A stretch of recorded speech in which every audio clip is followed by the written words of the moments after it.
los grupos de trabajo que trabajan en tema de enrutamiento.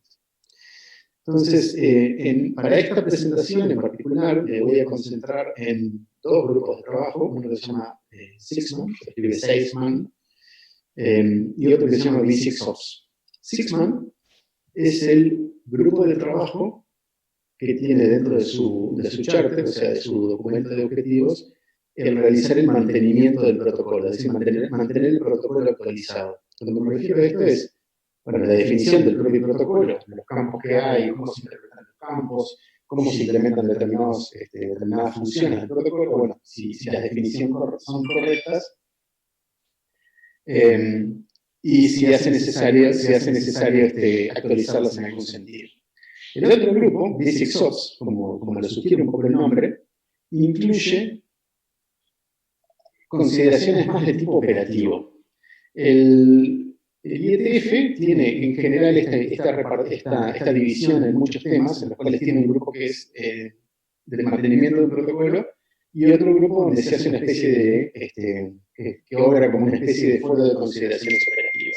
Muchas veces estos grupos se realimentan entre sí. Temas o problemas que se identifican en el grupo de operaciones realimentan el grupo de mantenimiento para hacer algún cambio sobre el protocolo. En el análisis que les voy a presentar hoy, básicamente lo que cubro son los 3 eventos del 2019, que fueron el 104 en Praga, 105 en Montreal y 106 en Singapur, que terminó recién la semana pasada. Bien. Acerca del proceso del IETF, por ahí es importante tener en cuenta en lo que voy a conversar ahora, de que hay, a grosso modo y simplificando, hay dos clases de documentos. Son los documentos, los RFCs, que son los documentos que ya tuvieron un proceso de discusión extenso y fueron de alguna manera aprobados para publicación por el IETF, y los documentos que son drafts. Como su propio nombre lo sugiere, esos drafts son documentos que todavía están en discusión. Y a su vez esos drafts pueden ser de dos tipos, los que se llaman drafts adoptados por el grupo de trabajo y los drafts que todavía son contribuciones individuales. Ahí les dejo una URL donde pueden leerse todo lo que es el proceso del IETF, pero ¿por qué les cuento esto? Porque cuando vean ahora a continuación algunos documentos que yo les voy a mencionar, tengan en cuenta de que si es RFC es una cosa que está más establecida, si es draft, bueno, si es un draft adoptado, posiblemente quizás esté cerca de ser RFC, si es un draft individual, todavía quizás es una discusión que todavía está en sus inicios. O no, depende un poco, pero eso es importante tenerlo en cuenta. Vamos a empezar por V6Ops. Como les comentaba, V6Ops tiene que ver con lo que es la parte operativa. Cuando hablamos de la parte operativa, bueno, la gente que está desplegando redes en el PBSO6, que nos traiga su experiencia, que nos traiga los problemas que identifica y que discutamos a ver qué mejoras se le pueden hacer al protocolo, o en algunos casos, esto es interesante, no hace falta hacer necesariamente cambios al protocolo, pero muchas veces sí hace falta o surge el hecho de reinterpretar el significado de algo, reinterpretar el significado de un encabezado, aclarar la semántica de determinado proceso, etc. Entonces, bien, repasando así temas de alto nivel. Hay un tema que van a ver que aparece en varios lugares. Varios de estos temas se repiten en varios de los foros, digamos, que les voy a comentar hoy. Este es uno. La reacción de eventos de remuneración, que es un tema que ha traído Fernando Bont al tapete. Las optimizaciones para 464XLAT, que es un tema que ha traído Jordi.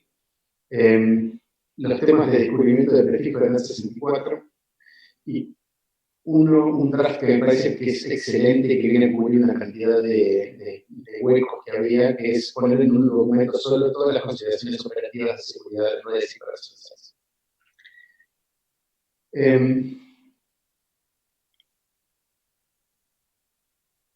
Obviamente, asumo que todos ya conocen lo que es NAT64, entonces no voy a hablar demasiado del detalle de cómo se implementa, porque acuérdense que esta es una actividad que está pensada para quienes ya han tomado capacitaciones de ProVisión 6, entonces ya han hablado de NAT64.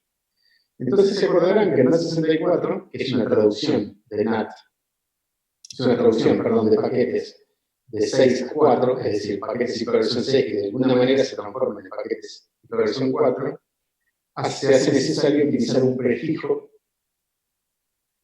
para hacer justamente ese mapeo de la Internet, del espacio hiperversión 4 de la Internet pública en el espacio hiperversión 6. Y hay un prefijo bien conocido que está reservado, que es el 64FF9/96. Es /96 porque justo le quedan 32 bits, que son los que hacen falta para mapear todo el Internet hiperversión 4. Sin embargo, la utilización de este protocolo no es obligatoria. Uno, en una caja que hace en 64, podría usar un prefijo que no sea el prefijo bien conocido. En los casos en los cuales se utiliza un prefijo distinto del prefijo bien conocido, muchas veces puede ser importante que los nodos o los sistemas, los dispositivos que participan de esa red que hacen el 64, sean capaces de descubrir cuál es ese prefijo, porque puede ser importante para las decisiones que tomen. Es decir, para un nodo puede ser importante saber si se está conectando vía hiperversión 6 nativo a un destino o si se está conectando vía hiperversión 6 pero a través de un nodo de hiperversión 4 que está siendo traducido.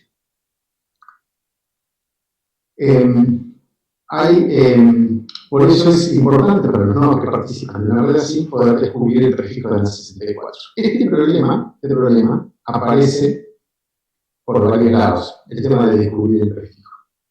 Este es un slide así, muy de alto nivel de repaso de NASA 64. Ahí tienen el example.com, que tiene la dirección 192.021. Ahí en el cuadrito que está marcado en el número 1. Y hay una función de DNS, que también hace un mapeo del registro A al registro 4A.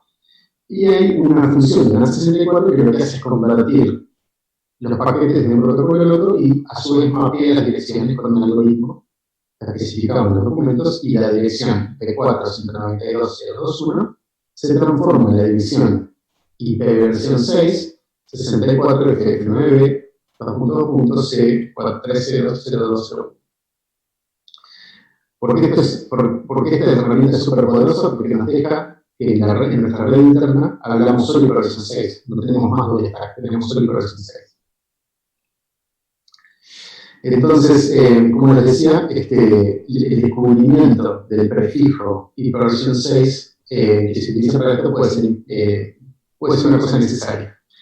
Y hay dos baterías de estrategias. Una que es basada en DNS, que van a ver que tiene un tema, que adolece de un determinado riesgo, es decir, uno puede cargar determinados registros en DNS que los nodos que participan en una red de hiperversión 6, la red solo de hiperversión 6 pueden tratar de consultar, y si obtienen respuestas de determinado tipo, asumen que están en una red donde hay NES 64.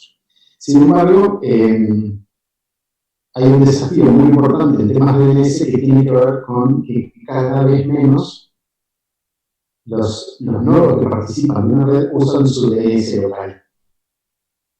Y esto es un desafío fuerte para quienes quieren implementar descubrimiento de parámetros locales basados en DNS.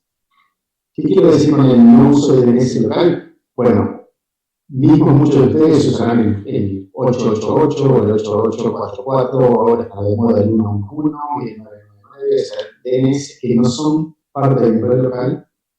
Y aún más desafiante, habrán escuchado hablar del tema de DNS sobre HTTPS, en el cual ya es un tipo de consulta de DNS que ni siquiera puede interceptar. Entonces, el hacer descubrimiento solamente basado en DNS puede ser riesgoso. Entonces van a ver que hay una propuesta que tiene que ver con el descubrimiento de cosas no basadas en DNS.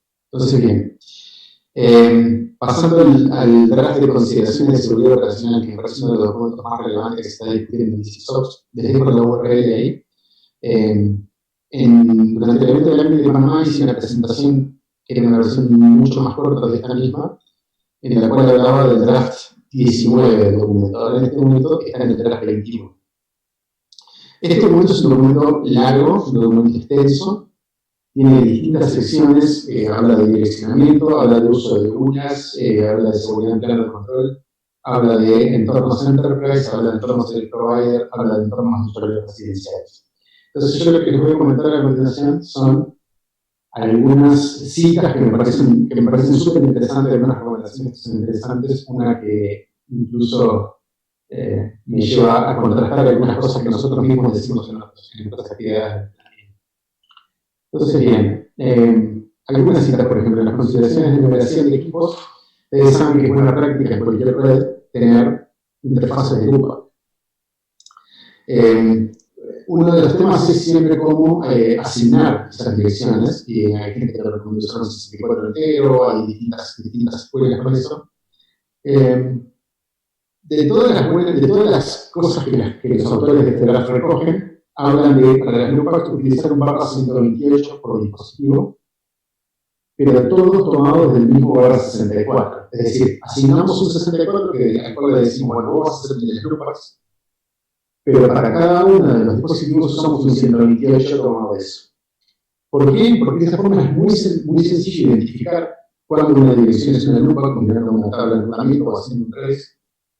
Y es muy sencillo crear ACLs, es más manejable crear las ACLs. Las ACLs, que son las Access Control List, a las que decimos muchas veces coloquialmente filtros, son una parte integral de asegurar cualquier red. El tema es que si uno no tiene criterios sólidos de asignación de numeraciones, esas ACLs se vuelven caóticas de gestionar. Entonces, bueno, toda medida de numeración que podamos tomar para simplificar la creación de ACLs nos va a favorecer en términos de seguridad. Otro comentario sobre ACL, por ejemplo, una ACL de ingreso que va a ser aplicada en todas las interfaces de un router debería ser configurada de la siguiente manera. Esto está en itálica porque es una traducción mía del texto del grafo.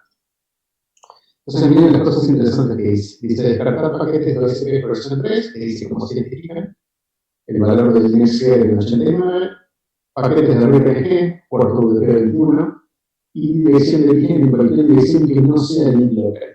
Este es interesante, porque le sugiere que los paquetes, digamos, los protocolos de mandamiento, que tienen un componente de intercambio de diálogo local, deberían utilizar las direcciones link local. Permitir los paquetes BGP, que se identifiquen como paquetes con el puerto TCP-179, con dirección de origen en todos los vecinos y descartar todos los demás orígenes. La segunda viñeta se aplica en versión 4. Claramente es tomada de las prácticas históricas de versión 4. Y finalmente, que está marcado el resultado en amarillo, es uno que cuando lo mencioné durante el evento de la que Panamá recogió aplausos de parte de la audiencia, es un consejo que todos tenemos que escuchar a la hora de crear versión 6, es permitir todos los paquetes ICMP en tránsito y dirigido a las interfaces del propio router. ¿Por qué? Porque IPv 6 depende muchísimo más del ICMP que lo que dependía de IPv 4. Fundamentalmente por lo que tiene que ver con la fragmentación y el descubrimiento del packet, que lo vamos a hablar más en esta misma presentación. Esto va en contra de lo que era la escuela de pensamiento de asegurar redes IPv 4, lo cual muchas veces se filtraba el ICMP de una manera, yo me atrevería a decir, totalmente irresponsable, filtrándolo completamente. Mayormente porque era un protocolo que la gente no, o sigue siendo en muchos casos un protocolo que la gente no entiende y que parece que es superfluo, que es algo que no se usa, que no se necesita. El ICMP es el protocolo de control y señalización, o sea, es una parte integral del stack TCP/IP y lo necesitamos para una serie de funciones. Y versión 6 es aún más dependiente del ICMP de lo que de versión 4, porque necesita y confía en la señalización que ICMP le puede prever. El documento que estamos charlando, de la consideración de seguridad profesional, recomienda explícitamente permitir el ICMP. Y esto es una cosa que les pido por favor lo tengan bien en cuenta a la hora de ir a trabajar en sus despliegues de versión 6. Acá siempre estamos hablando de ICMP versión 6, ¿no? Después lo voy a tratar viendo los slides. No estamos hablando necesariamente de todo el ICMP. E incluso hay otro documento que después les voy a traer quizás que dice así.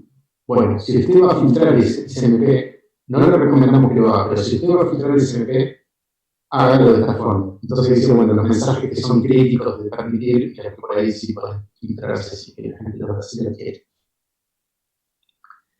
Bien, algunas citas adicionales. La numeración de interfaces punto a punto. Esta es muy interesante también y Mariela me comentaba que efectivamente esta es una cosa que que quizás puede parecer a simple vista como algo que va en contra de algunas recomendaciones que hacemos en las actividades de entrenamiento. Recuerden primero dos cosas. Este documento que estamos hablando es un draft, no es una reflexión, todavía no está cerrada la discusión, y que por ahí hay muchas cosas que, como en toda actividad operativa, están abiertas a discusión. Pero bueno, en el documento se hace una argumentación bastante sólida de por qué se recomienda lo que dice ahí. Se recomienda utilizar barra 127 para nombrar los puntos a punto. Concretamente, hay dos ataques, uno que se le llama de ping-pong y otro que se llama de agotamiento del network caché, que se mitigan o se eliminan utilizando barra 127. El ataque de ping-pong es un loop de forwarding, que son paquetes que quedan yendo y viniendo de un extremo al otro del punto a punto. Y el agotamiento del network caché es si yo uso un barra 64 para numerar un punto a punto. Al utilizar un barra 64, eventualmente los extremos van a creer que pueden utilizar network discovery y desenlace y van a tratar de usarlo. Y se van a poner a que alguien eventualmente les envíe paquetes que les hagan creer que tienen vecinos que en realidad no existen. Y a eso lleva el agotamiento de ese caché.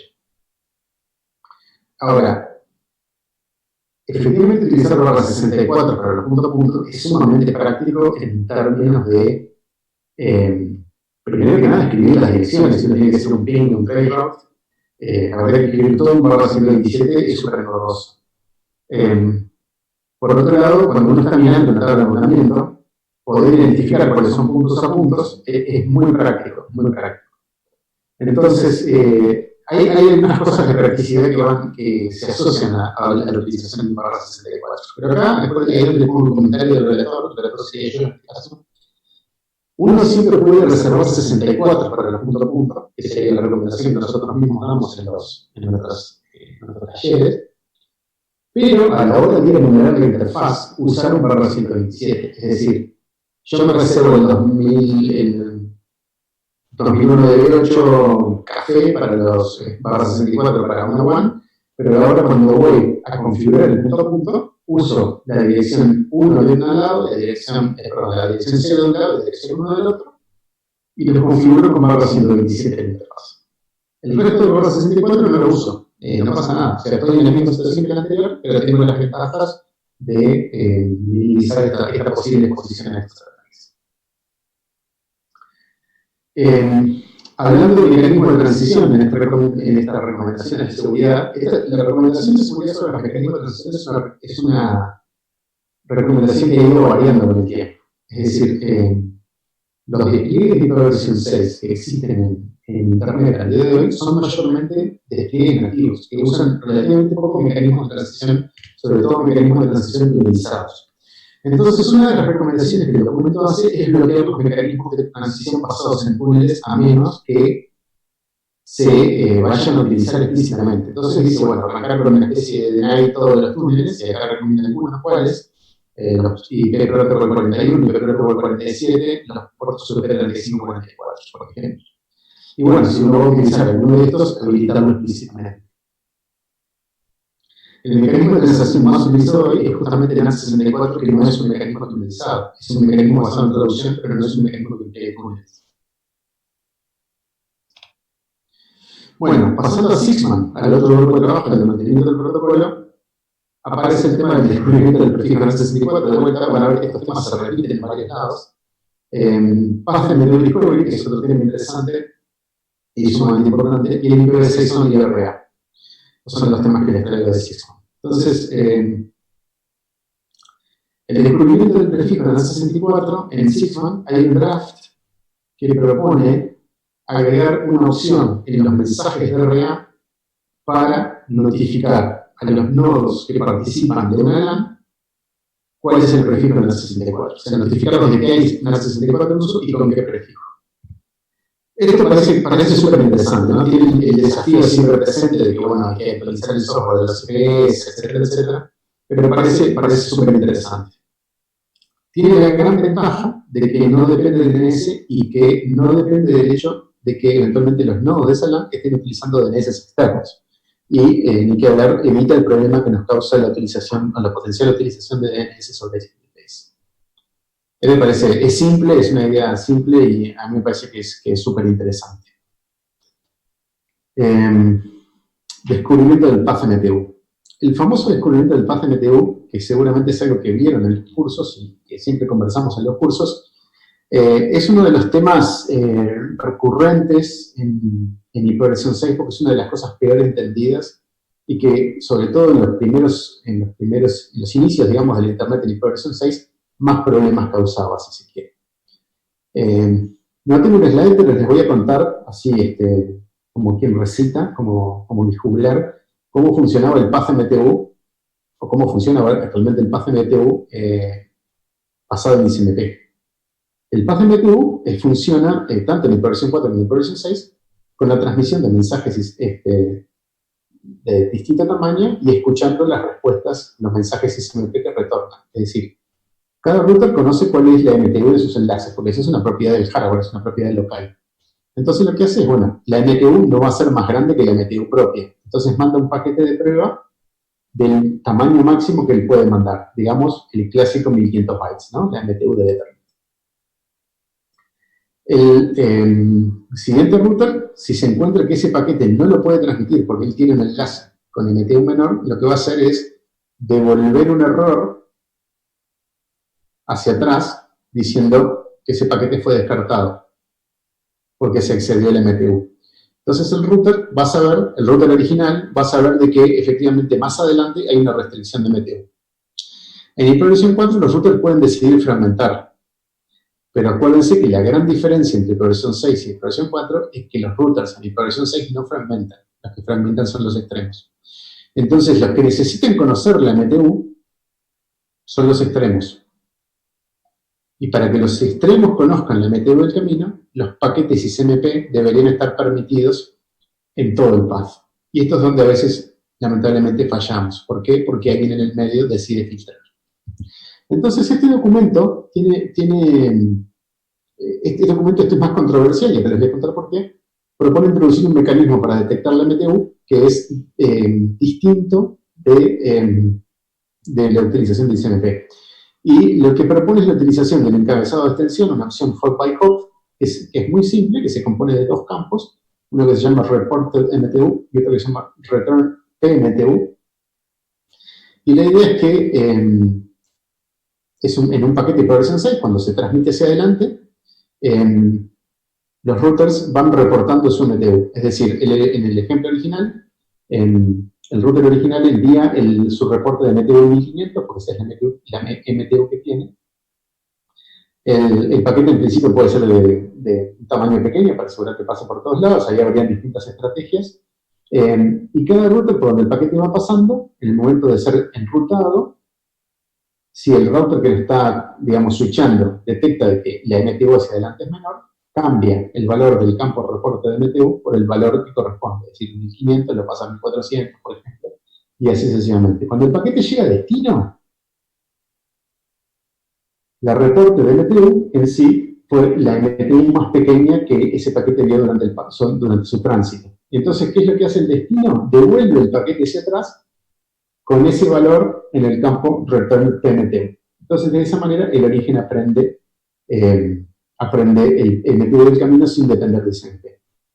¿Por qué yo les decía que este documento por ahí puede ser controversial? Porque la utilización de encabezados de extensión puede ser problemática por dos razones. Primero, porque las opciones hop by hop son procesadas por todas las rutas en el path. Pueden, digamos, introducir una carga de procesamiento adicional en las rutas. Existe la posibilidad, sobre todo en Internet, digamos, utilizando esto en una red grande, muy grande, escala global, digamos, lo que sería Internet si quieren, de que los encabezados de extensión estén filtrados ellos mismos. De hecho, hay algunos estudios que, si bien ya tienen algunos años, mostraban como que hay una cierta propensión al filtrado de paquetes que llevan encabezados de extensión. Los mismos autores del documento mencionan que posiblemente este mecanismo no sea de aplicabilidad general, pero ellos consideran que tiene aplicabilidad, por ejemplo, lo que puede ser redes no privadas, pero sí, por ejemplo, un data center, una red más concentrada, o una red grande, pero operada por una misma administración, puede haber valor en un mecanismo de descubrimiento. También puede pasar de que, bueno, y de hecho es una de las apuestas del protocolo de hiperversión 6, de que los encabezados por PyPOP sean aceptados en Internet en general, lo más generalmente posible. Bien, el IPv6 Only Flag, este es muy simple, y es una opción para los mensajes de RA para indicarle a los nodos que participan de una red donde hay Slack que esa red es solo hiperversión 6 de forma intencional. ¿Qué quiere decir de forma intencional? Cuando un nodo se conecta a la red y recibe RAs y aprende un prefijo, pero no recibe información de DHCP para configurarse con hiperversión 4, en sí se genera como un vacío semántico en el cual yo no sé si es que el DHCP está caído y por eso no me puedo configurar, o no sé si alguien me tenía que configurar estáticamente y no lo hizo. Pero en definitiva se genera como ese, hay una falta de información en los nodos para poderse configurar adecuadamente. En el caso de esta opción, la idea es, bueno, señalizarle a los nodos que participan de una red de que efectivamente no hay hiperversión 4. La definición esta es más genérica, es decir, no hay otras versiones de IP. Entonces esto podría llegar a extenderse a futuras versiones de IP que esperemos que no hagan falta nunca. Ya bastante estamos sufriendo esta transición. Bien, con esto estoy cerrando la primera parte de la presentación, la que hablábamos del IETF, y ahora voy a hacer un repaso por las cosas que se conversaron en los NOCs, en los grupos de operadores de red y otros eventos más de operación de redes. Voy a empezar por Nanog, porque seguramente es el más famoso de los nodes. Nanog es el grupo de operadores de redes de Norteamérica. Es un evento que tiene una historia larguísima, casi que acompañado de la Internet desde casi sus orígenes. Ellos hacen, aparte de tener una lista de correo que tiene un tráfico impresionante, tienen 12 eventos presenciales por año, que fueron en Nanog 76 y Nanog 77, se me fue el lugar donde fueron, pero bueno, fueron en Estados Unidos. De esto rescaté tres cosas que me llamaron la atención.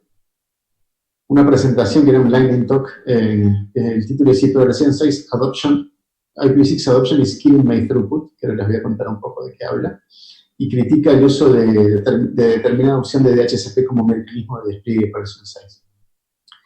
El uso de segment routing para desplegar redes hiperversión 6 es una cosa que aparece en Nanog y aparece en varios otros eventos. Este es un tema que podríamos hablar rato en sí mismo. De hecho, yo solamente les traje el titular porque preferí no meterme en este momento. Segment routing es una tecnología que se viene discutiendo en el IETF desde hace un tiempo, que tiene algunos conceptos en común con MPLS, en el sentido de poder, de alguna manera, predefinir el camino que un paquete va a seguir, llevándolo por determinados segmentos, y permite un caso de uso para el despliegue, para ser utilizado como para desplegar hiperversión 6 en un banco. En alguna manera similar a lo que se hacía antes con MPLS y la utilización de una BRF sobre la red de MPLS para llevar hiperversión 6. MPLS también aparece, sigue siendo una tecnología vigente, y hay una presentación sobre la utilización de MPLS para interconectar nubes hiperversión 6 sobre segmentos hiperversión 4. Pero el que me pareció interesante y me parece relevante, o relevantísimo, sobre todo en la etapa de adopción de hiperversión 6 que estamos en la región, es el del Killing My Throughput, que describe lo siguiente. Él dice, hiperversión 6 me está matando la performance de mi conexión hogareña. Eso refiere a la conexión hogareña. Y es una crítica fuerte a los fabricantes de CPS, concretamente a los CPS baratos, que son la mayoría de los ISPs que despliegan. Ustedes saben que cualquier router tiene dos caminos para hacer las cosas. El camino que es acelerado por hardware y el camino que es conmutado por software. El camino por hardware es mucho más rápido que el camino por software.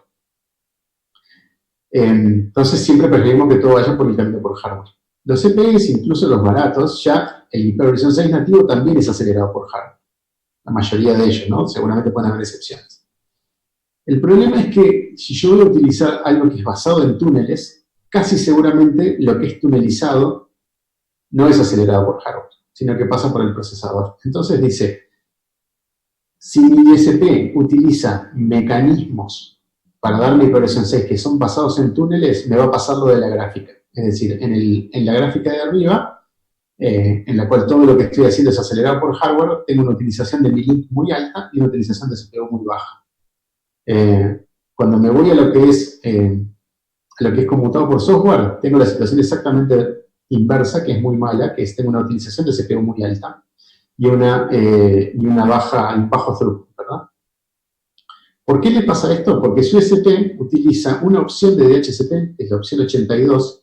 En realidad, originalmente la opción 82 es para utilizar, para que los nodos que se van a configurar le digan en qué segmento de red están al DHCP. ¿Por qué? Porque después el router no es en sí el servidor de DHCP, sino que hace un relay. Es en escenarios donde hay relay de DHCP.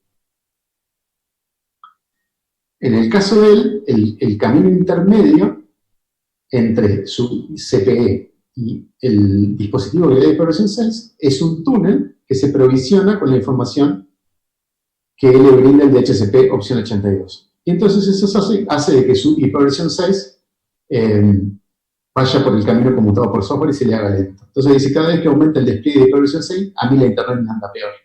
¿Pero por qué? No es por culpa de la hiperversión 6, sino la crítica de él es, por un lado, los fabricantes de CPEs, y por otro lado, un poco a su DSP por utilizar una estrategia de despliegue de hiperversión 6 que definitivamente no es óptima. Bien, yendo al evento de RIPE es el equivalente del ACNIC en Europa y Oriente Medio, ya seguramente lo han escuchado. También hace 2 eventos técnicos al año, fueron el 79 y el 78 este año.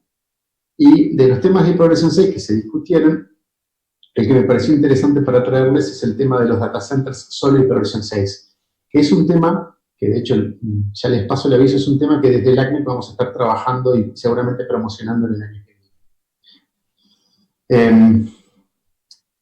Data centers son de IPv6 only. Acá les dejo el link a la presentación original. Me permití sacar un grafiquito de esa presentación que me pareció muy gracioso, ese que está ahí abajo a la derecha. Y nos lleva primero a preguntar por qué. ¿Por qué yo haría un data center que tenga solo hiperversión 6? El tema es que los data centers son grandes consumidores de direcciones IP. O sea, realmente hay un montón de direcciones ahí que son tentadoras de recuperar. El tema es que en la provisión de servicio tradicional, yo necesito todavía dar servicio hiperversión 4. Entonces, ¿qué hago con el hiperversión 4?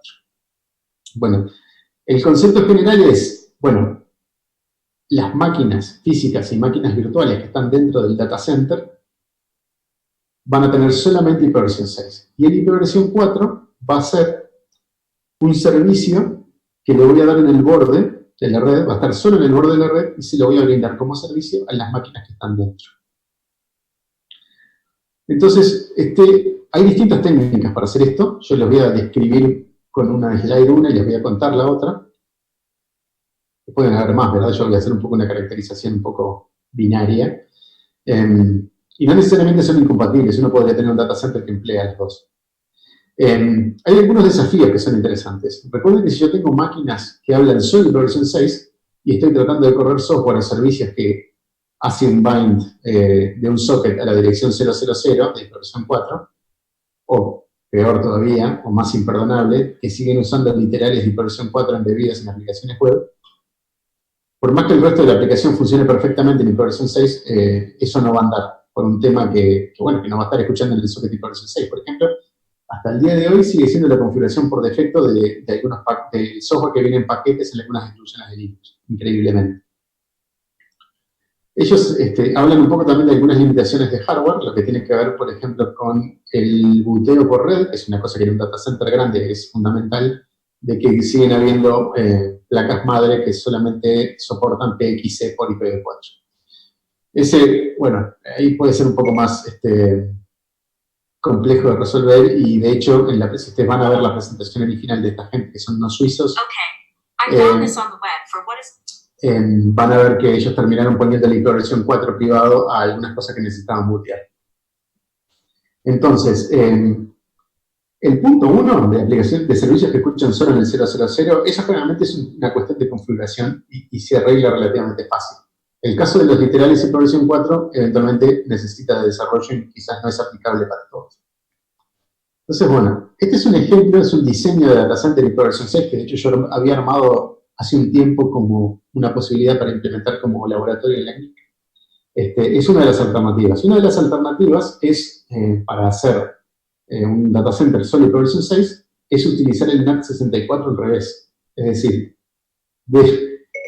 redefinir qué es adentro y qué es afuera de la red. Entonces ahí tienen un ejemplo.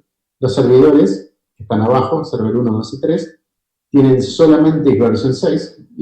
Tenemos el server 1 que sirve el www.cisque.com, que tiene la 2001 DB8 100/64. No tiene hiperversión 4 el servidor. El hiperversión 4 está en ese NAT 64 load balancer que tiene la etiqueta amarilla. Ese eventualmente tiene otras divisiones de hiperversión 4 que las puede de alguna forma prestar, entre comillas, a los servicios que están dentro. Por otro lado, hay otra función que es simplemente un load balancer, pero que habla solo de hiperversión 6, y esto funciona de la siguiente manera. Los pedidos que le llegan a estos servicios vía hiperversión 6 vienen por el camino nativo, que es el camino de la derecha, ¿verdad?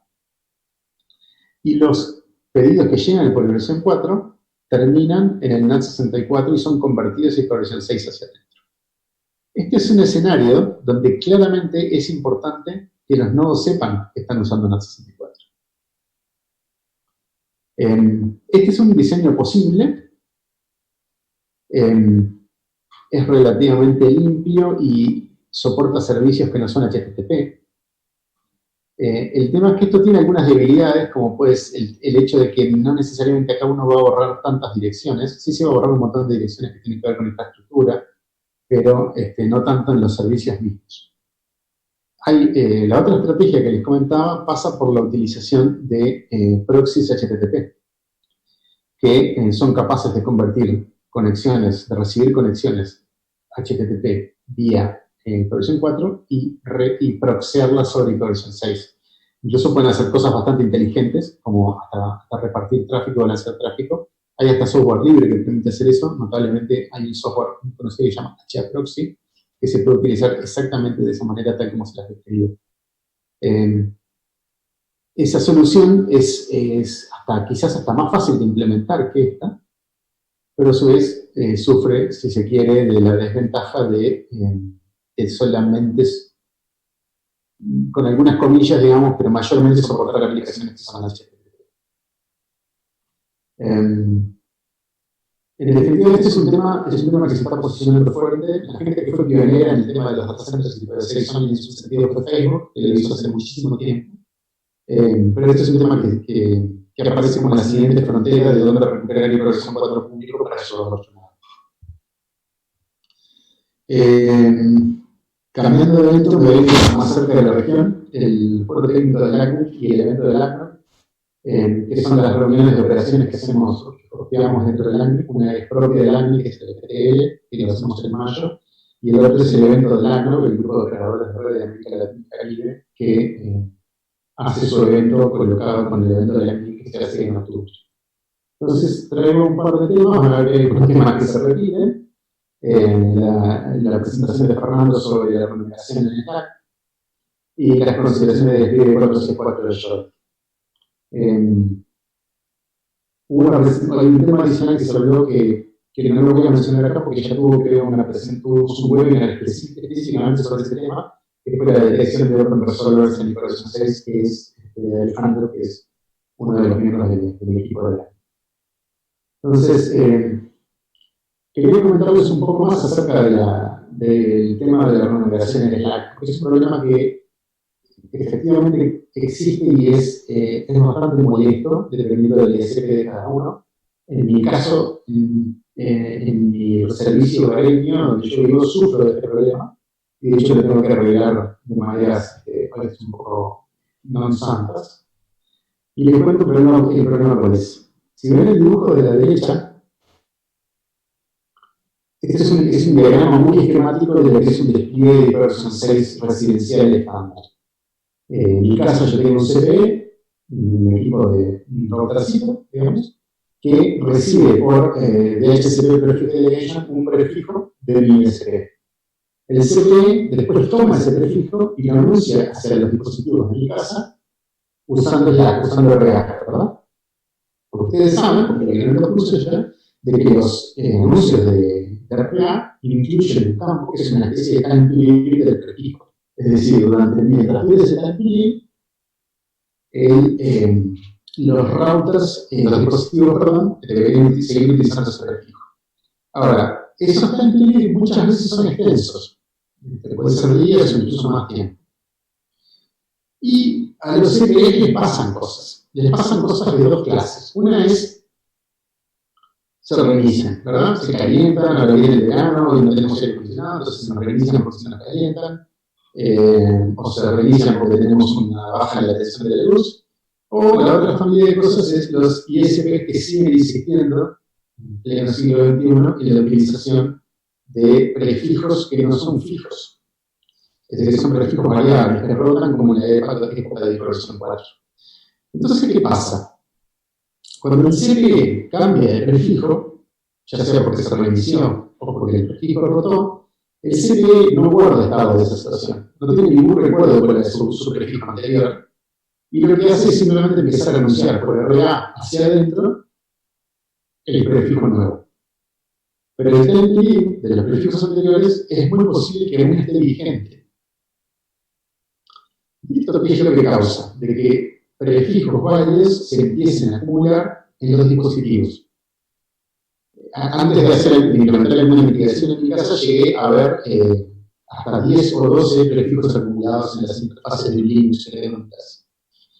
¿Cuál es el problema de eso? De que esos prefijos, si bien están válidos, en realidad no son caminos válidos, porque ellos ya no tienen tratamiento. ¿Sí? Si una máquina de las mías trata de transmitir en uno de esos prefijos anteriores, eso no le va a funcionar. Entonces, esto puede generar la percepción de fallas o de problemas de intermitencias en la conectividad de versión 6. Y como experiencia de usuario puede ser bastante negativo. El problema de fondo acá es que Slack no tiene mensajería negativa. Es decir, el día de hoy no tiene un mensaje para decir, miren que este prefijo no va más. No tiene el equivalente del BGP del withdraw.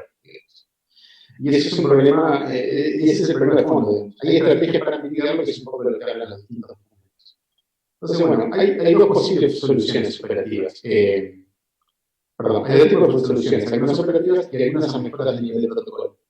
Una es, bueno, no usen más, señores operadores, no usen más, por favor, prefijos que rotan. Eso la verdad que ya se podría ir implementando a nivel del CSP. Y el otro, eventualmente, que los CPS guarden en alguna forma de estado. Eso parece muy difícil y ya ven que el tema de los CPS es complejo y pedirles más funcionalidades siempre va a ser una carrera puesta arriba de alguna manera. Por otro lado, yo creo que hay unas mejoras a nivel de protocolo que sí serían valiosas de implementar. Y hay distintas estrategias. Hay estrategias que se pueden implementar desde el lado semántico, si se quiere, por ejemplo, desde el lado de los dispositivos que están en una red. Uno podría tener estrategias del estilo, bueno, si yo veo que me vienen RA del mismo router, que ahora me anuncian un prefijo distinto al que yo ya tenía, eso quizás me está señalizando que hubo un evento de renombración. Acá hay distintas escuelas, ¿verdad? Porque podrían haber usos válidos, los cuales un router anuncie distintos prefijos. Puede ser controversial. Yo creo que no sería una estrategia mala de repente, no que porque un dispositivo vea un mensaje solo, sino que vea, digamos, una especie de quórum más n de cada n, mensaje que viene con un RBA diferente, bueno, es una señal de un evento de remuneración. Y la otra es eventualmente la implementación de una forma de mensajería negativa. Esto es un problema, ya les digo, bien presente y que ustedes como futuros, creo yo, implementadores de redes versión 6 lo tengan en cuenta. Fíjense que esto no es, o no es del todo, no es mucho un problema del protocolo de versión 6 en sí, sino que es un comportamiento un poco inesperado de algunos de los dispositivos intermedios de la arquitectura de la red, que sí efectivamente se puede mejorar con algunos tweaks, algunos cambios pequeños en el protocolo. Este es uno de los ejemplos en los cuales me parece particularmente interesante cómo la experiencia operativa realimenta al esfuerzo de estandarización de IETF. Ya para ir cerrando, tengo algunas cosas que rescaté del IETER. El IETER es el Nodo de Brasil, es la sigla en portugués del Grupo de Trabajo de Ingeniería y Operación de Redes. También tienen ellos una lista de correo que se los recomiendo. También les recomiendo que se hagan un filtro, manden todo un folder primero, porque la cantidad de correo que es impresionante. Pero a mí me resulta sumamente interesante escanear hasta los audios, ¿no? De los mails, porque solo eso se aprenden cosas de cuáles son los problemas más presentes que está sufriendo la gente. Entonces, bueno, hay distintos temas, hay muchas quejas sobre distintos fabricantes de CPS en su nivel de soporte y Progression 6. Es muy bueno que eso ocurra, porque es una vez un llamado de atención a que los fabricantes corrijan esos problemas. Y hay uno que es lo que les quiero rescatar, que les traigo, para también, porque hay una lección importante para todos quienes vayamos a implementar redes Progression 6, que hay problemas con la provisión de servicio en sitios que evitan el Progression 6 sin pensarlo del todo en detalle. Y las cosas que a veces no se piensan en detalle tienen que ver con tres cosas. Una es acordarse de que el routing de la familia de direcciones de Progression 6 puede tener una topología distinta a la del routing de Progression 4.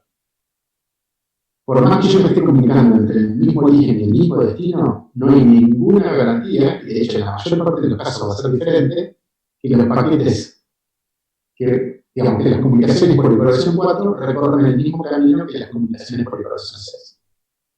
Entonces, uno eso tiene que saberlo, porque no necesariamente un problema en uno se traduce en un problema en el otro, y a su vez, cuando voy a resolver determinada cosa, tengo que asegurarme de resolver los dos.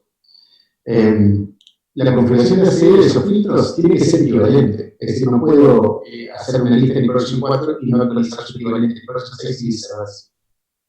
Y no hay que filtrar irresponsablemente el diseño de Progression 6. Lo cual me lleva a una cosa que es el black hole de PathMTU. Y el black hole de PathMTU, si ustedes, yo no lo voy a nombrar, pero si ustedes van a la lista del archivo de IETER, van a ver enseguida de qué se trata. El black hole de PathMTU tiene que ver con esto, lo que estábamos hablando recién. En el Progression 6, solamente los extremos de la configuración fragmentan. Los routers intermedios tienen un paquete que no pueden transmitir porque el camino hacia adelante tiene una MTU más pequeña, simplemente lo descartan y generan un error hacia atrás. Entonces, si los extremos no se enteran que tienen que fragmentar, entonces no lo van a hacer. Y si no lo hacen, la comunicación se va a perder porque esos mensajes van a morir, esos paquetes van a morir en un nodo intermedio. ¿Cómo se enteran que tienen que fragmentar? A través del path MTU Discovery. Si el path MTU Discovery está bloqueado, entonces voy a tener problemas seguros. En el ejemplo vean que hay un salto en el medio que tiene una MTU más pequeña. Pero si alguno de todos estos nodos intermedios filtra los ISMPs, los extremos S1 y S2 no se van a enterar nunca que tienen problema. Entonces, esa comunicación se pierde, pero se pierde de una manera muy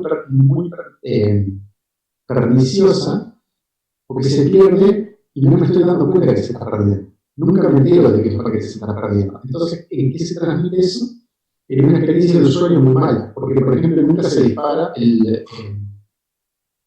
o demora mucho en dispararse el mecanismo de payload de Progression 6 y Progression 4, resultando en los efectos prácticos del usuario en la percepción de que no tiene servicio, ni por el Progression 4 ni por el Progression 6. Entonces, el tema del path MTU es una cosa que hay que cuidar con el mayor del celo, y bueno, y saber que esto es un problema que existe y es un problema que se discute hace mucho tiempo. Este es otro de los, ven como muchos de estos temas se repitieron bastante y es una de las cosas que les quiero no terminar la presentación sin reiterar el hecho de cuidar. Bueno, con esto estaríamos llegando al fin. Y quiero tenemos preguntas, Carlos. Bueno, Sí. Tenemos preguntas. A ver si me escuchas bien, que te después escucho de que... perfecto. Bueno, porque después de que mi introducción me enteré de que no me escuchaban bien, pero así que pasé algunos datos por el chat. Pero bueno, cualquier cosa, decime. Sí, tenemos preguntas, Carlos, mira. Una de ellas es de Henry Godoy. Henry es de la Universidad Unicamp de Brasil y dice, ¿existen actualmente problemas o daños comprobados para el usuario que puedan experimentar al usar NAT64 o 464XLAT con DOH habilitado en el navegador? ¿Problemas o daños comprobados? No, comprobados no. Tampoco creo que sean cosas que naturalmente sean incompatibles. No. O sea, comprobados seguro que no. Con lo cual no estoy diciendo que DOH es una buena idea ni nada, pero no sé que hayan de problemas comprobados. Ok. Te hago otra pregunta. La pregunta es de Jorge Ojeda. Dice, tengo una pregunta. ¿Los ISP solo pueden anunciar prefijos /48 como mínimo hacia Internet o prefijos /52 también? Esto, no sé si esa es la pregunta, ¿no? Esto dado que algunos foros veo que indican que prefijos /52 pueden ser anunciados también a Internet por parte de los ISP, pero en los RFC indica prefijo /48. Bueno, la pregunta es básicamente si los ISP pueden, si el estándar que dice sobre los /52, o si es una práctica, si es una buena práctica, es una mala práctica, ¿cómo es eso? Es muy buena esa pregunta. El tema es así. En realidad, a nivel de la definición del protocolo de IGP, uno puede anunciar lo que uno quiera. Uno puede anunciar desde un /128 hasta todo, hasta el 0/0. El tema es qué pasa con la práctica operativa de los sistemas autónomos en Internet. ¿Qué es en lo que sus filtros ellos mayormente permiten o no? Hasta el día de hoy, la práctica operativa, o la mejor práctica operativa es limitar el largo del prefijo a /48. Es decir, yo me pongo un filtro en mi entrada que dice que todo anuncio que tenga un prefijo más largo que /48 lo voy a descartar. Lo cual no quiere decir que otro sistema no lo trate de anunciar igual, pero yo lo voy a descartar. Así es como funciona más o menos. ¿En qué se traduce esto? De que hay gente que puede tratar de anunciar, ya les digo, cualquier cosa, desde /128 de /6 a /30 de 4, etcétera. Pero el tema es que van a tener lo que se llama visibilidad limitada. Ese es un término que utilizamos en BGP para decir que, bueno, ese anuncio yo lo puedo hacer, pero relativamente pocos otros sistemas autónomos en el mundo me lo van a aceptar. Si ustedes van a ver los datos, por ejemplo, del RIP, que es un proyecto que colecta las rutas de BGP de Internet, van a ver que justamente uno de los criterios de búsqueda que tiene es decir, bueno, por ahí quiero ver prefijos de visibilidad limitada. Cuando ustedes se bajan los datos de RIS, uno de los parámetros que viene en cada línea dice, bueno, resumiendo, ¿no? Simplificando los datos de RIS dicen, bueno, sistema autónomo de origen, prefijo y la cantidad de sensores de RIS que lo ven. Y van a ver que los anuncios que son más largos que /48 tienen en general visibilidad muy baja.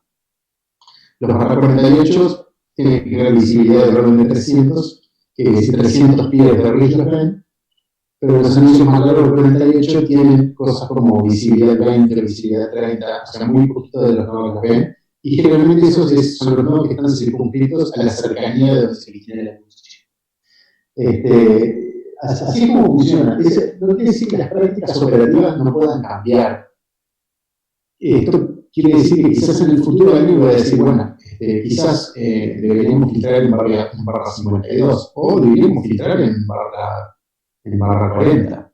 Esas cosas pueden cambiar y generalmente son cosas que cambian con mucha inercia porque requieren el cambio digamos, el consenso de toda la Internet.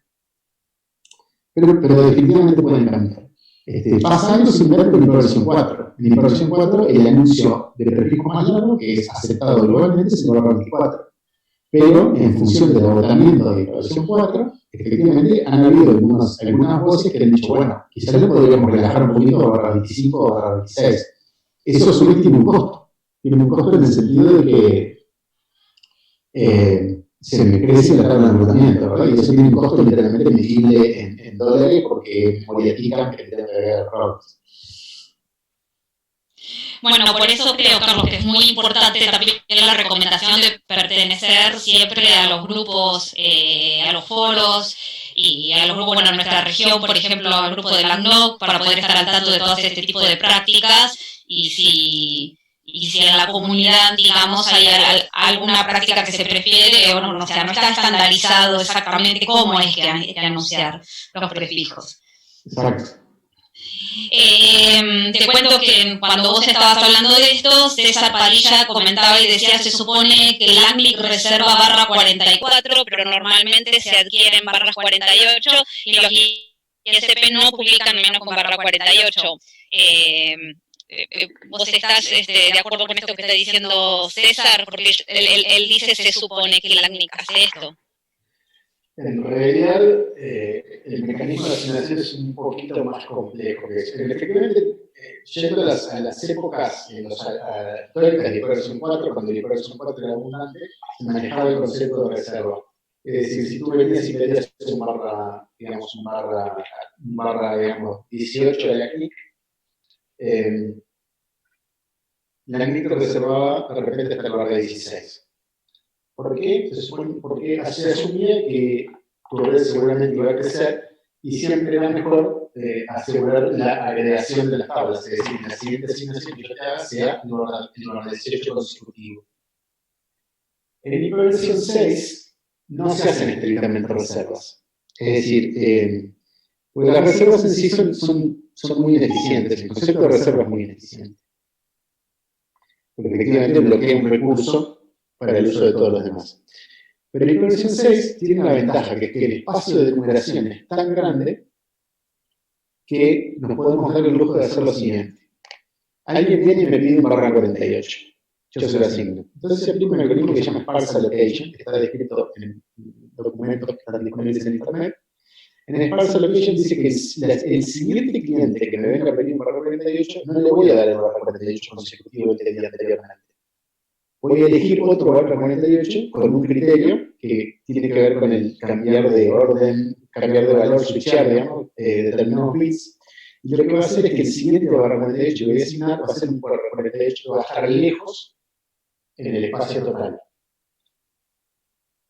¿Cuál es la ventaja de esto? Que cuando el cliente original me vuelva a pedir un barra 48, estadísticamente va a ser muy probable que el barra 48 consecutivo siga disponible. ¿Por qué? Porque esa cuestión de estar siempre asignando cosas que están lejos entre sí. Entonces, no es una reserva, sino que es una especie de lotería con muchas probabilidades de ganar de que el barra 48 consecutivo va a estar disponible. El algoritmo se llama Sparse Allocation y es lo que la CNIC viene aplicando ya desde hace casi 8 años, les diría, que la CNIC viene aplicando Sparse Allocation. Genial, Carlos, me pareció que estaba buenísimo que lo comentaras. Sí, es muy buena la pregunta. Sí, creo que sí. Bueno, tenemos otro comentario, nos dicen, gracias por el excelente tutorial. En caso de que no, bueno, por si no se tocaba el tema, si conoces algún backup al que se le pueda referir acerca de la seguridad IPv6 de los CPE que instala un ISP. Sí, efectivamente, es buenísima la pregunta. Y creo que quizás convendría incluirlo en una próxima versión de este mismo PowerPoint. Hay un documento que tiene un título más largo, pero básicamente es eso, son recomendaciones para la adquisición de CPEs, recomendaciones de seguridad para la adquisición de CPEs. Está publicado en el sitio del MOD, uno de estos grupos de trabajo de antiabuso, y también está publicado en el sitio del ACNA. Es un documento interesante porque contiene una cantidad de recomendaciones prácticas para la compra de CPEs, de esas funcionalidades de seguridad que el dispositivo debería tener, pero también consideraciones sobre la configuración por defecto, ¿verdad? Muchas de las fuentes a veces de vulnerabilidades en la instalación de CPEs no debe ser tanto de la falta de funcionalidades del dispositivo, sino de la configuración con la que se entregan por defecto. Ese documento está súper bueno, les recomiendo que lo lean. Es un documento que en su momento tuvo mucho impacto, fue redactado, digamos, colaborativamente por el grupo del LACNOC, y es un documento, creo yo, muy bueno.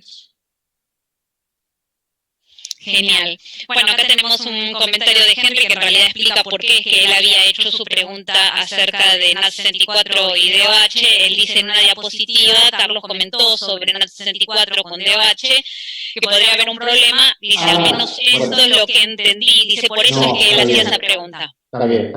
Como corresponde la aclaración. No, yo dije que hubiera un problema en que los clientes usen DOH. Los clientes van a poder usar DOH sin problema. El tema es, si yo quiero cargar la información local en el DNS, que se hace a través de una zona que es solamente resoluble localmente, para que esos registros de descubrimiento sean vistos por mis dispositivos deberían usar mi recursivo local. En DOH, en el DOH tal como está planteado el día de hoy, en el cual el servidor de DOH está fuera, está con otro proveedor, los dispositivos nunca le irían a consultar al DNS local, al recursivo local, entonces nunca se enterarían de esa información que tienen que descubrir. Obviamente podría ocurrir de que yo mismo dentro de mi red esté utilizando DOH. Y en ese caso no habría problema, porque es lo mismo, ¿verdad? Es consultar mi mismo DNS a través de otro transporte. El problema es cuando voy a consultar a DNS que están fuera. Y el problema es igual si es DOH o estoy usando el 888.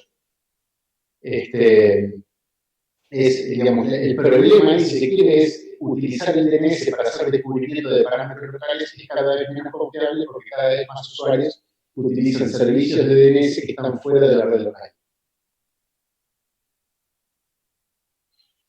Ok, clarísimo. Clarísimo, Carlos, creo que para Henry también.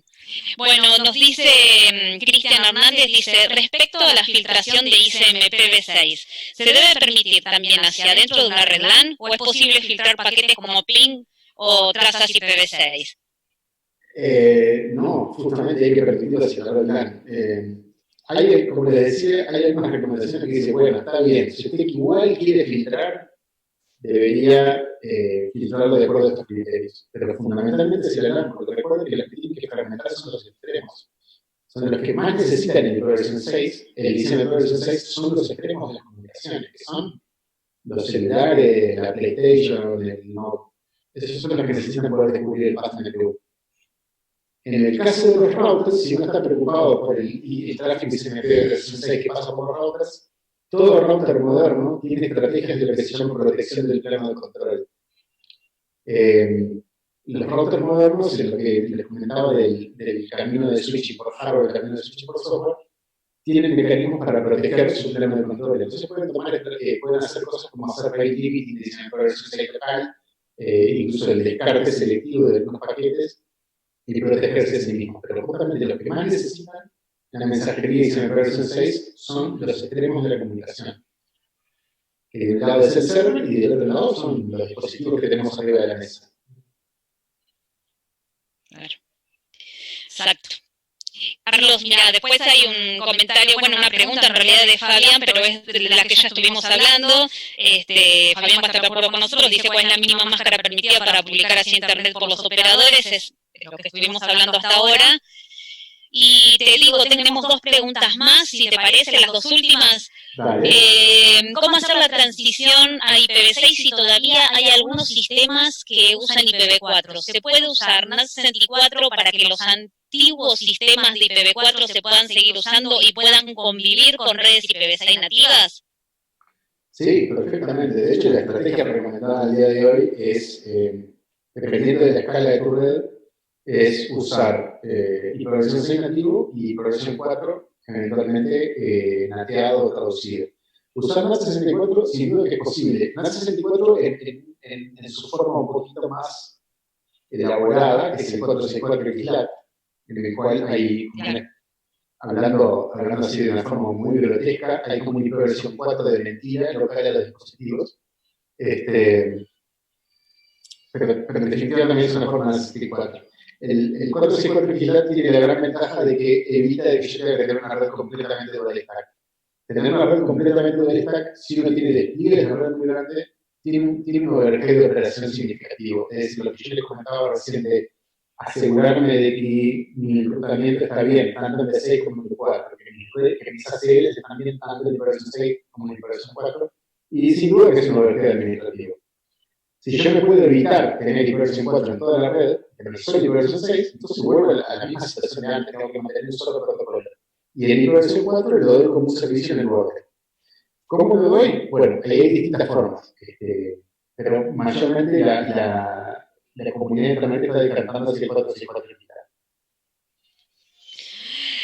Excelente, Carlos. Mira, tenemos la última pregunta que es de Alexis Antelis de Caracas, Venezuela, que me parece que casualmente es la última pregunta, pero cierra como muy bien el tema, si bien no tiene relación directa con el tema de las actualizaciones, pero mira, él nos consulta esto, me parece que está muy bueno para cerrar. Dice, por favor, ¿tendrás algún dato reciente sobre el despliegue y adopción de IPv6 en Latinoamérica? ¿Cómo se evalúa este proceso? Bueno, buenísima la pregunta y creo que, como decimos María, es una excelente forma de darle un cierre a la charla de hoy. Nosotros hace un par de meses atrás hicimos una presentación, un webinar también, en el cual yo mostré estadísticas de adopción. No voy a repetir todo lo que dije ahí, pero les comento dos cosas. ¿Cómo se mide? Ya saben, ya me han escuchado explicarlo un montón de veces, es con el mecanismo de publicar visitas en Google, que son accesibles tanto por IPv6 como por IPv4, y bueno, monitorear el log del servidor que lo contiene.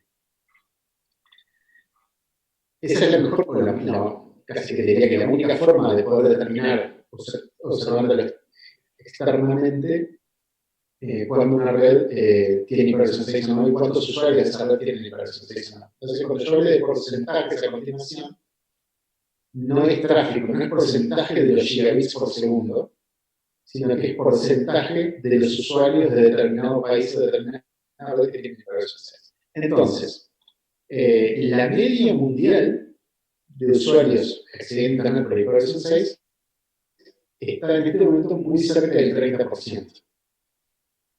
La media mundial. O capaz que exageré un poquito. Debe estar como por el 25%, una cosa así. En la región de Latinoamérica, considerando Latinoamérica desde México hacia el sur, estamos en un 20%. Estamos un poco por debajo de la media mundial. Carlos, ¿estás ahí? Sí, estoy acá. ¿Se cortó el audio? ¿Se cortó? Ah, perdón. No sé hasta cuándo se Hola, escuchó. Carlos. No lo estamos escuchando. Hola. Hola, hola. ¿No?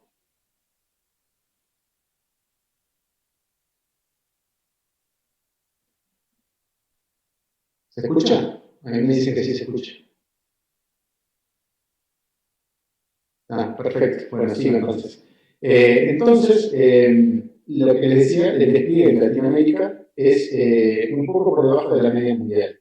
En la región de Latinoamérica lo que sí tenemos es una asimetría muy grande entre distintos países. Por ejemplo, Argentina y Uruguay, Brasil y Uruguay están arriba del 30% ya de adopción de usuarios con adopción de hiperversión 6. México viene creciendo de una manera brutal y también ya está en el 30%. Después tenemos países con una adopción intermedia, como Perú, que sí, ahí con el 17%. Y después tenemos países que van un poco más atrás, como Argentina, que está en el 8-10, y después tenemos varios países donde lamentablemente no hay signos de despliegues importantes. Notablemente Chile y Colombia son los que vimos en Perú, son mercados grandes. Y notablemente Centroamérica está bastante ausente del mapa de los despliegues de hiperversión 6. Es una cosa que tenemos que trabajar, son las simetrías de la región que nos tienen que ocupar a todos, y bueno, hay gente que necesita nuestra ayuda, y bueno, por eso un poco hacemos todas estas cosas, actividades de entrenamiento, etc.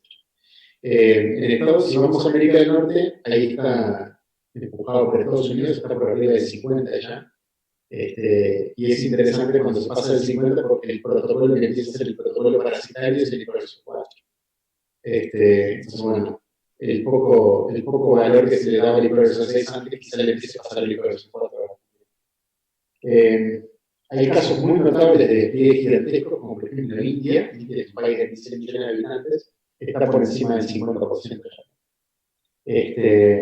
Y esos son, bueno, el versión 6 es una realidad, o sea, es uno de cada 3 usuarios en el mundo lo está usando.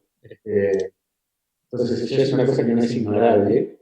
Y esto tiene una serie de implicaciones interesantes, mismo si cuando uno se enfrenta a, quizás a los estamentos más duros, más refractarios, los entornos empresariales, bancos, etcétera, y dicen, no, nosotros no pensamos hacer nada en el versión 6.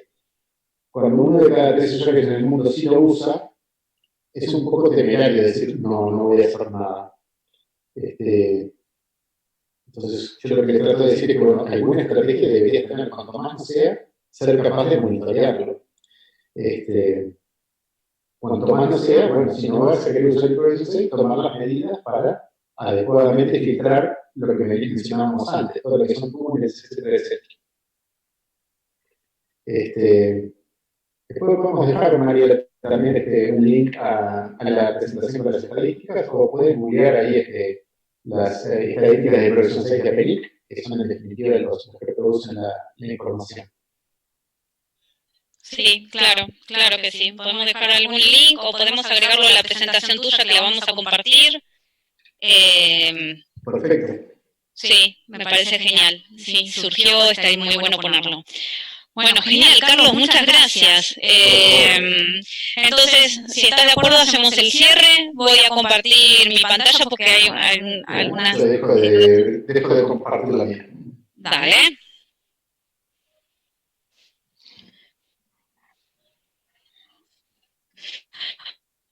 Bueno, por mi lado, muchísimas gracias a todos ustedes por haber participado de este webinar.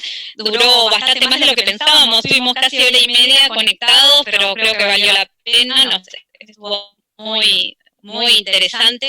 Muchísimas gracias, Carlos, porque siempre nos traes todas estas, bueno, novedades, cosas...